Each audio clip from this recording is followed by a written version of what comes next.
I wound up marrying a Chinese, and his English better than mine. He said it was corrected by grammar.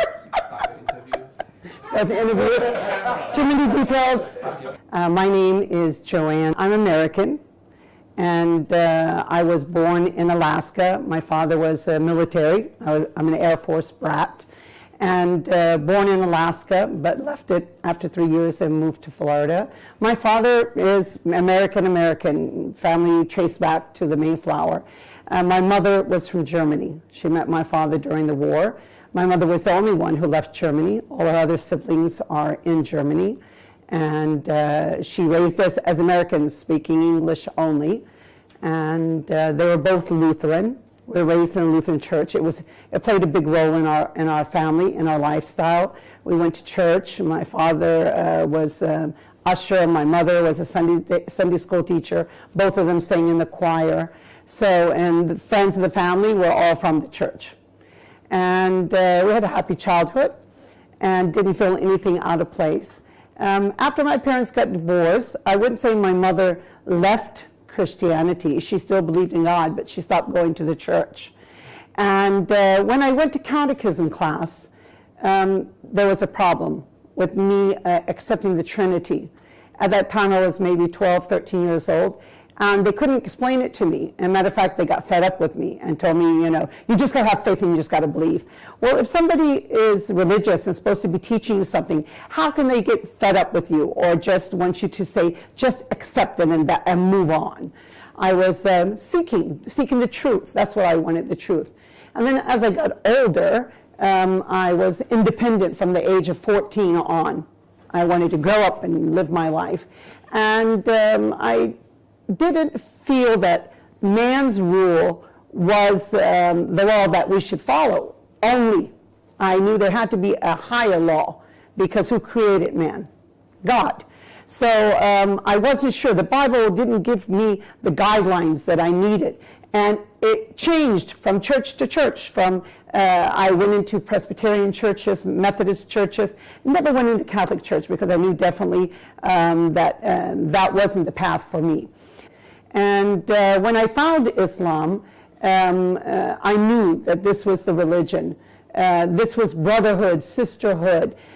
People had trust for one another, even if they didn't know each other, because they were Muslims. It doesn't mean that all Muslims are good. You have many Muslims that don't practice their religion, same as in Christianity. So I thought nothing of that. And the bad Muslims or the Muslims who are not practicing their religion didn't put me off, because it makes sense. Nobody is perfect. Nobody's an angel. But I liked the belonging, the unity of Islam. And the directions, the guidelines came from God. And we had a real life person to follow examples. And that was the Prophet Muhammad, peace be upon him. And his character was something that was amazing.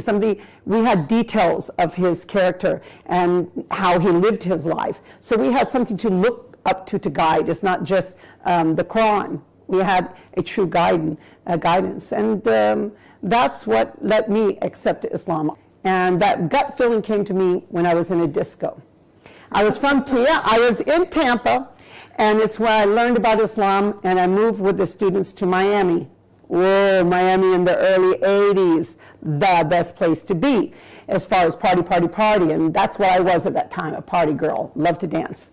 And it was in a disco that when they came around and asked what drinks you want, I said, Pepsi, water. And everybody looked around at me and said, are you okay? And I'm like, yeah. Then somebody comes to ask me to dance, and I'm like, no. Like, that's really strange. I get up and dance with probably the devil himself if he asked me to dance. And then I felt I'm not in the right place. I shouldn't be here. And I said, I'm going to go home.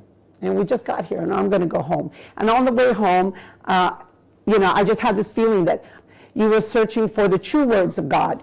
Now you know about it. You know a little bit about it. You know where it is. So I could die at any moment and not have accepted the true path. And nobody's promised life. Nobody's promised the next minute. And that's what you do. I didn't think twice about what is my mother going to think? What is my father going to think? What are my friends going to think? It's my life. I live it. I take care of myself. I take care of my children. I was a single parent with two small children. So it didn't cross my mind twice about what would happen if I accepted Islam. I knew I had to accept Islam. I knew inside, it's like that gut feeling. Go with the gut feeling. I tell my students that. I tell my children that. And I took my own advice. I went with my gut feeling, and I became a Muslim. And then I learned. In Islam, we are told, the first verse that was revealed in the Quran was Iqra, which could mean proclaim or read in the name of your Lord. So that's what you got to do. You got to proclaim who you are, what you are. Seek the truth and you'll find it. Trust your gut feelings.